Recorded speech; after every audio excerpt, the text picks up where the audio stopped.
രണ്ടാമത്തേട് സ്വർണം പഠിക്കുന്നത് ഏകദേശം ഈ കഴിഞ്ഞ ഒക്ടോബർ സെപ്റ്റംബർ ഒക്ടോബർ വന്നാൽ ഒരു വർഷമാവും.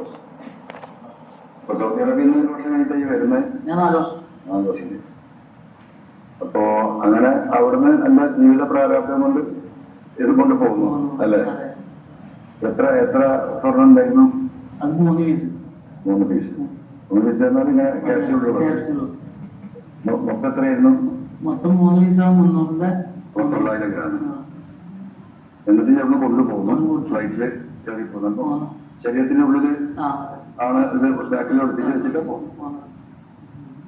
പോന്നിട്ട് കരിപ്പൂർ ഇറങ്ങി. എത്ര മണിക്ക് ഇറങ്ങുന്നത്?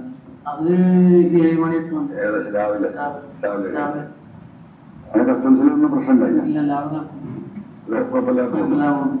അങ്ങനെ എയർപോർട്ടിൽ നിന്ന് പുറത്തിറങ്ങി. എന്നിട്ട് പിന്നെ അപ്പോ എന്നെ കൊണ്ടുവരാൻ ആരും ആരൊക്കെ നിങ്ങൾ പോയിരുന്നു അല്ലേ? എവിടെ പോയിരുന്നു? ഏകദേശം ഈ സമയം ഏകദേശം 8 മണിക്കാണ് നാട്ടിലെ കവറായിട്ടാ പോയത്. ഞങ്ങളെ കൂടെ ആരുണ്ടായിരുന്നു? എന്റെ ഭാര്യ എന്റെ മക്കളും അതുണ്ടായിരുന്നു. അങ്ങനെ അവിടെ പുറത്തിറങ്ങി നിങ്ങൾ കാറിൽ കയറ്റി പോകുന്നു. കാറിലേക്ക് പോകുന്നു. എന്നിട്ട് പിന്നെ ഞങ്ങൾ പോകുന്നത് മഞ്ചേരി ബൈപ്പാസിൽ ഭക്ഷണമായിട്ടാണ്. അതായത് കരിപ്പൂർ കൊണ്ടോട്ടി മഞ്ചേരി ബൈപ്പാസ് മണിക്കൂർ. അതെ. അങ്ങനെ ഭക്ഷണം കഴിക്കാൻ കയറി.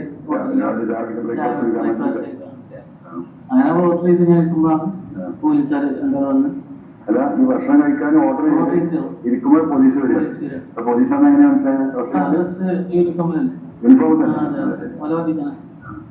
അങ്ങനെ ഒരു വന്ന് ഇപ്പൊ വന്നിറങ്ങിയാലും വെച്ചു. പിന്നെ കൊണ്ടുപോയി പുറത്തേക്ക്. പിന്നെ പുറത്ത് പോകുന്നു. അങ്ങനെ കുറച്ച് ജോലി ചെയ്ത് വണ്ടി കയറ്റി. അപ്പൊ എവിടെ പോകണം ചോദിച്ചു. അപ്പൊ കൊണ്ടുപോയി പോലീസ് സ്റ്റേഷൻ കാണാൻ ഞങ്ങളും പോലെ ഹാപ്പിയാണ്. പോലീസ് ടാക്സി തന്നെ പോകുന്നു. പിന്നെ നമ്മൾ കൊണ്ടുപോയി ഫാമിലി തന്നെ പുറത്തുനിന്ന്. അപ്പം പോലീസുകാർ വരുമ്പോൾ ബാഗൊക്കെ വണ്ടിയിലാണോ? പോലീസുകാർ വൈകില് മറ്റൊക്കെ ടാക്സിയിലാണ്. ചെറിയ ഹോട്ടലിൽ നിന്ന് പിന്നെ ഈ ഹാൻഡ് ബാഗ് കിട്ടും. ചെറിയ മഞ്ചേരി ഹോട്ടലിനാണ് ഈ സാധനം എന്നിട്ടാണ് വാഷ് ചെയ്ത് ഞാൻ ബാഗിൽ ബാഗിന്റെ കയ്യിലുണ്ട്. സ്വാഭാവികമാണല്ലോ. അപ്പൊ അതിന് അങ്ങനെ അതിനോട് കേൾക്കുന്ന അപ്പോൾ ഇതിൻ്റെ CD എല്ലാവർക്കും ക്ലിയറാണ്, എല്ലാവർക്കും തരാം. അപ്പോൾ സോറി, ഇതിൻ്റെ ഇതിൻ്റെ കോർട്ട് ഡോക്യുമെൻ്റാണ്. ആ കോടതിയിൽ നിന്ന് അത് വാങ്ങി കൊടുക്കുന്നു. അതിൽ സ്വർണ്ണമില്ല, ഫോണും അവൻ്റെ പാസ്പോർട്ട് മാത്രം എടുത്താണ്.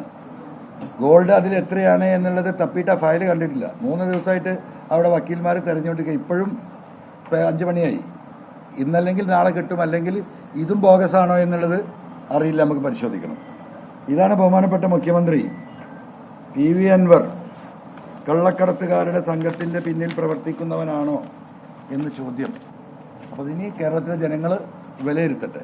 അപ്പം ഞാൻ ആദ്യം പറഞ്ഞത് ഈ വിഷയം നമ്മൾ അവസാനിപ്പിക്കാറ് ഗോൾഡുമായി ബന്ധപ്പെട്ട്.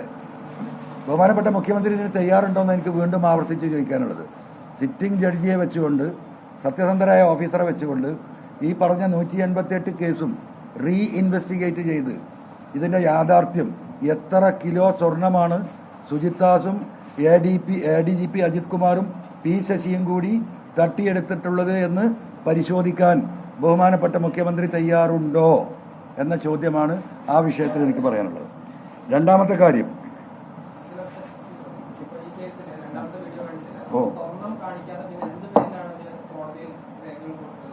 അല്ല, അതായത് അത് 102 CRPC ഞാൻ എപ്പോഴും പറയുന്നത് കളവ് മുതൽ. അപ്പോൾ കളവ് മുതലായി കിട്ടിയ സാധനം നിങ്ങൾ വായിച്ചാൽ മനസ്സിലാവും. തിരിച്ചു കൊടുക്കാൻ CMP ആണ്, FIR കൂടി വേണ്ട. CMP പ്രകാരമാണ് ഈ സാധനം തിരിച്ചു കൊടുക്കുന്നത്. അതിൽ ഗോൾഡ് ഉണ്ടോ ഇല്ലെന്ന് ആ ഡോക്യുമെൻ്റ് കൊണ്ട് അറിയുന്നില്ല. അപ്പോൾ മഹസർ റിപ്പോർട്ടാണ് നമ്മൾ കോടതി തപ്പുന്നത്. മഹസർ റിപ്പോർട്ട് ഇതുവരെ കിട്ടിയിട്ടില്ല.